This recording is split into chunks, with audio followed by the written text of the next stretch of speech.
Richard and Angel, thank you for sitting down and talking to me. I was really excited to see that you guys were here and that you've actually put together a field guide for Michael's book, Leaving ADDIE for Sam. So what made you guys decide to do a field guide, and how did that come to be? Well, part of the story of Michael being asked to write Leaving ADDIE for Sam was that ASTD and on behalf of ASTD Press came and said, we would like you to write, you've been writing all these books for so long, your guide to e-learning is like the quintessential book out there, and there's so many other books you've written. We'd like you to write one for us that we can have for our community and for our members. And he did that, and he put that book together. Luckily, I got a chance to work with him on it and structure a little more about Sam and that process that we work on. And so when we finished it and we put it out there and it was great, it was a bestseller and there was so many wonderful things that came out of it, I realized that what Angel and I do day in and day out is apply certain practices. And so where the book really is why and some kind of the bigger foundational things about Sam and some of the benefits, we wanted to write a field guide about really putting the rubber on the road and making it happen. Yeah, there was quite a buzz.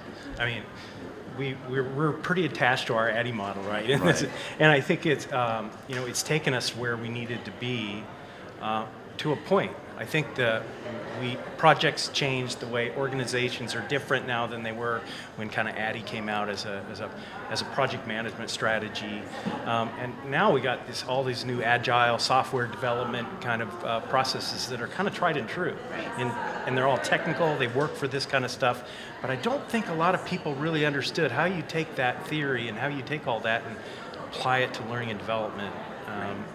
So hopefully, that's kind of what this is? Is that what you guys are doing? I think a lot of times we have ADDIE and we say that we're doing ADDIE, but we're doing a modified version of ADDIE, and maybe it's DADDIE or DDAAADD, whatever it might have been. And so we said, let's just call a spade and say we're not really doing that ADDIE that it was originally intended to do. We're doing something that reflects modern day organizations. We want things done quicker, we want things done more efficiently, with less budget than we've ever had before. And so Sam helps to do that, but we would still get the but how kind of question, do you do this for learning? And that's really where the field guide comes in with the kind of templates and tools, and hey, if you're thinking about doing something like this, here's a little suggestion from what we found in our studios that have worked as well. So I'd like to say that, well, two things. The Leaving ADDIE part in the title of the book really doesn't mean that we're going to abandon the instructional system design models that are out there, because they really are foundational to what we do. They need to be updated, and I like to say that that's the math and we're the calculator. That's the relationship.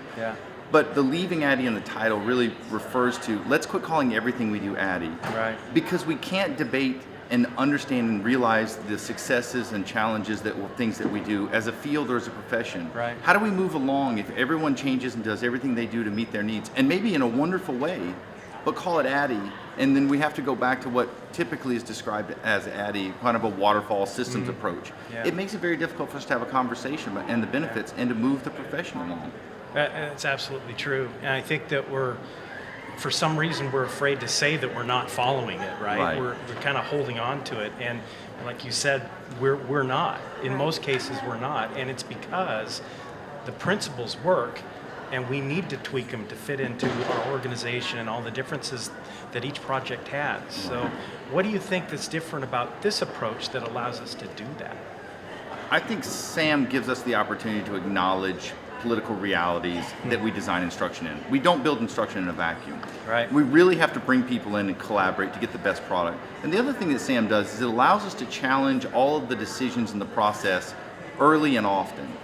With many times people get these large documents, they'll do an analysis document, and then someone reviews it and approves it, not critically, but just you wrote everything, check done. So we're not challenging it as a good analysis. We're not challenging the storyboard as a good design. We don't have any way of doing it until we build and put it out there.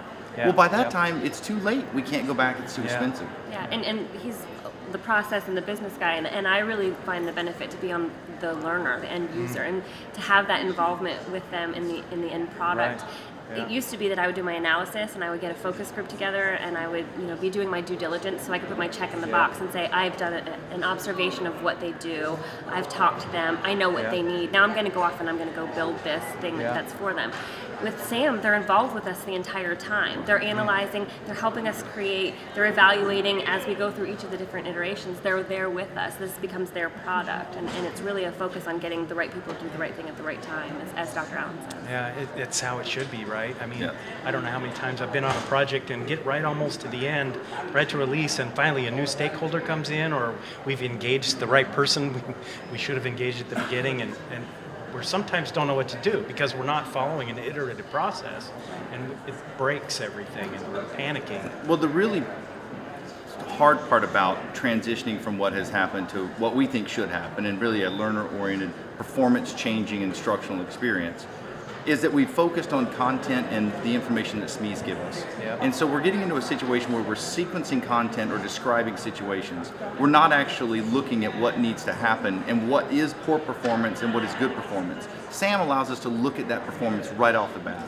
And that's all that we're going to focus on. Content, sequencing of content, scoping it out is irrelevant until we identify the performance. And so it kind of, they talk about these flipped classrooms where Yeah. they do all the learning at home and they come and do the discussion and the homework at school. SAM is kind of a flipped ADDIE if you want to think about it. And it's not that we're ever going to not do analysis, design, development, implement, and evaluate, but we're going to do it in a way that allows us to focus on what's important, and that's performance, not content. Yeah. Absolutely. So don't you think, I mean, it seems like this is really the time for it, too. Oh, yeah. It just seems like we're kind of looking for those kind of changes to help us kind of match the speed of business today and the way that I guess these new opportunities, new technologies that we have. So is this the first conference that you've kind of had the book out at? When did the book come out? What? Friday. Friday. Wow. Yeah. 2 days ago. It still smells like a new book. It doesn't actually come out until May 27th. Wow. It doesn't come out until May 27th. They did a special run to have it available here at ICE. Yeah. Oh, what a fantastic Yeah, thing. and we had the Leaving ADDIE for Sam mega workshop Friday and Saturday, and that was the first time we got to teach the workshop with the field Nice. guide. How'd that go? It went great. Nice. It really is a wonderful companion to the book. It's a Yeah. wonderful companion to the class and to people who want to know how to put the rubber on the road and make it happen. Yeah, congratulations. I'm very excited because I really believe in the theories. I've read some of his. I've read his book, and I've taken some classes on this, and I was thinking that what we need is someone to really show us how to make it work, how to apply it. So fantastic that you guys have put this together for us. So excited to see and hopefully hear back on how it's working for everybody. Absolutely. Thank you. Thank you very much for your time.